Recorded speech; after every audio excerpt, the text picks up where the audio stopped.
Traffic officials are concerned about the rising number of deaths on the roads this festive season. Holidaymakers have been making their way to their destination since last week already. Well, close to 800 lives were lost in the first 18 days of this month, a 16% increase from this time last year. Let's get an update on the roads. We're joined via Skype by Road Traffic Management Corporation spokesperson Simon Zwane. Well, he's actually on a phone line. Simon, a very good morning to you, and thanks for your time. A very busy time for you as well. Can you give us an update? I mean, we've just given those numbers at the moment. Yeah. 800 lives in the first 18 days. That's a 16% increase. What can you tell us this morning? Yuveka, let me start by just expressing sadness at the tragic death of Joseph Mabuza, the communications person in Mpumalanga. He was a devout communicator and a committed activist for road safety. His death is going to leave a void because he's the man we worked with around these times of the year and throughout the year, really, in promoting road safety. Whenever there were major accidents, Mabuza would wake up in the middle of the night, leave his family to go and attend to that. So this is a sad loss, and as the RTMC, we extend our condolences to his family, friends, and to the Mpumalanga government. Okay. Now, on the road, it's quiet today. All travelers have reached their destinations. We are preparing for their return after the Christmas holiday. We expect that there will be some people returning around from the 27th, 28th to have the New Year's festivities in Gauteng. Mm-hmm. Okay, so Simon, just looking at the numbers that we've seen already, I mean, talking about that 16% increase already, what do we attribute that to? What is it? What is happening on the roads? What is driver attitude? What has led to such an increase already? And we're just, we're not even at the end of this festive season.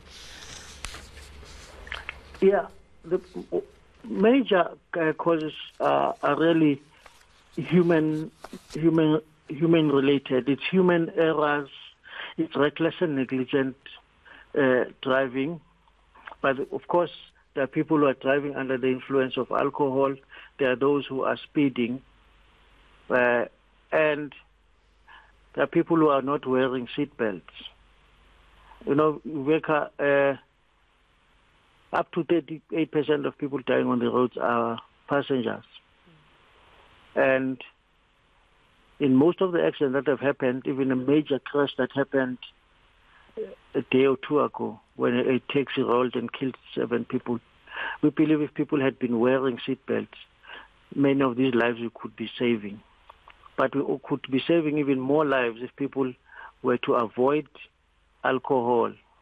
Because you see many pedestrians who are killed in built-up areas. Around now, when it is quiet on the main roads, people are dying within build-up areas because of alcohol, even pedestrians who are walking next to busy intersections under the influence of alcohol.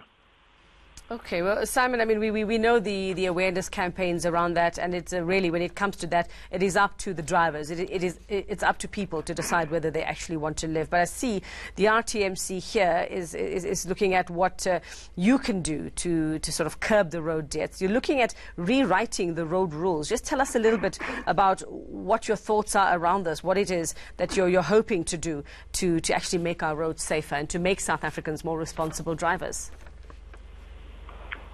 Yeah, these are just thoughts we have internally. We still have to process them. Really, we've looked at what other jurisdictions have done. For instance, there is a concept of novice drivers, and we see it also in South Africa because young people between the ages of 18 and 35 are the ones dying mostly as drivers on the roads. And these are people who have recently acquired licenses, and we allow them to drive long distances in vehicles filled with passengers. In other countries, the person who has just recently obtained a driver's license is not allowed to have passengers in the vehicle. So we're also looking at those kinds of options to see if will it not help in South Africa, because we have a young population.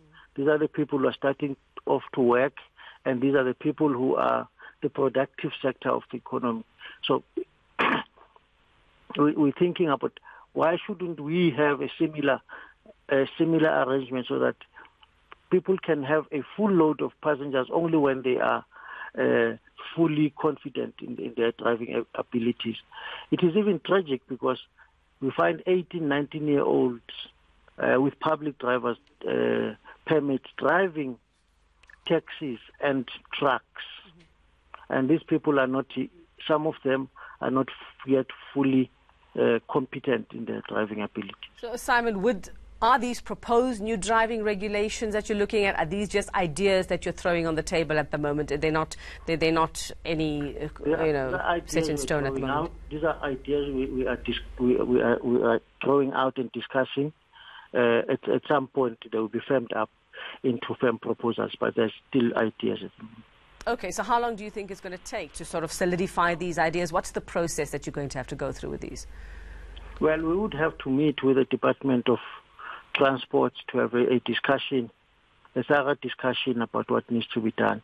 And then maybe at that stage we'll be able to, next year, be able to put up firm proposals. So hopefully before the next festive season, you're hoping that you'd be able to have a clearer idea of what will be happening on the roads? Yes.